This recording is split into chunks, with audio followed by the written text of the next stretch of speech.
अस्सलाम वालेकुम। आज हम अपना टॉपिक स्टार्ट करेंगे क्वांटम मैकेनिक्स का टॉपिक वेव फंक्शन से। इसमें हम properties of wave function discuss करेंगे। अब हमारे पास first property of wave function है कि psi plus first derivative of psi must be finite, यानी कि हमारे पास वेव फंक्शन है तो उसका फर्स्ट डेरिवेटिव भी लें तो उसका आंसर फाइनाइट होना चाहिए। अब ये आपको एक ग्राफ में शो किया गया एक वेव फंक्शन जिसका जो एक फाइनाइट है, तो ये एक्सेप्टेबल है। अब ये वाला जो नॉट एक्सेप्टेबल है कि ये इन्फिनिटी तक जा रहा है।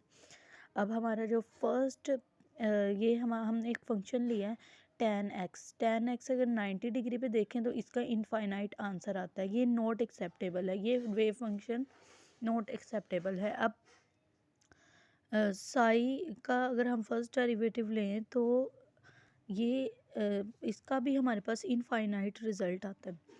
तो tan x का डेरिवेटिव होता है ना कोस स्क्वायर x, तो अगर इस पे हम 90 डिग्री पुट करें तो ये भी हमारे पास इनफाइनाइट आंसर आ रहा है। इसी तरीके से अगर हम सेकंड प्रॉपर्टी जो है वो डिस्कस करें तो वो है कि Sai and first derivative of psi must B single valued, यानी कि हम एक वैल्यू पुट करें तो हमें एक ही आंसर मिले, एक रिज़ल्ट मिले। जैसा कि अब हम यहाँ पे 25 पुट करेंगे एक फंक्शन लिख के, उसमें हमें बस दो वैल्यूज़ आ रही हैं +5 और -5।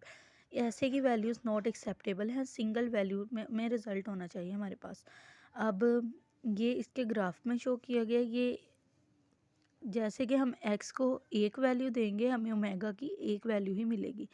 अब ये वाला जो फंक्शन है इसमें हम x की अगर एक वैल्यू दें तो हमें ओमेगा की कितनी सारी वैल्यूज़ मिल रही हैं, एक यहाँ पे इंटरसेक्ट कर रहा है इसको, यहाँ पे 3-4 वैल्यूज़ मिल रही हैं।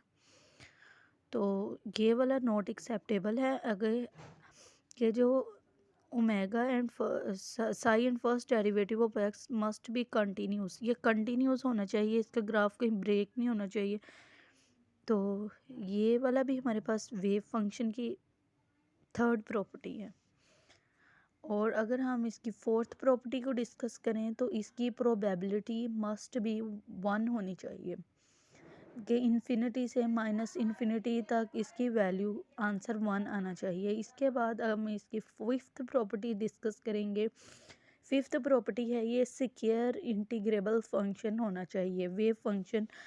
अब हम एक फंक्शन लेंगे x, उसका स्क्वायर लेंगे, उसकी इंटीग्रेशन करेंगे तो स्क्वायर लेके इसकी इंटीग्रेशन पॉसिबल है, तो ये हमारे पास स्क्वायर इंटीग्रेबल फंक्शन है। तो wave function square integrable function होना चाहिए। ये फर्स्ट एग्जांपल है स्क्वायर इंटीग्रेबल फंक्शन की, ये सेकंड है। हमने साइन लिया, साइन का स्क्वायर लिया और उसकी इंटीग्रेशन की, तो इसके पास भी हमारे पास एक फाइनाइट आंसर आ रहा है, तो ये भी स्क्वायर इंटीग्रेबल फंक्शन है।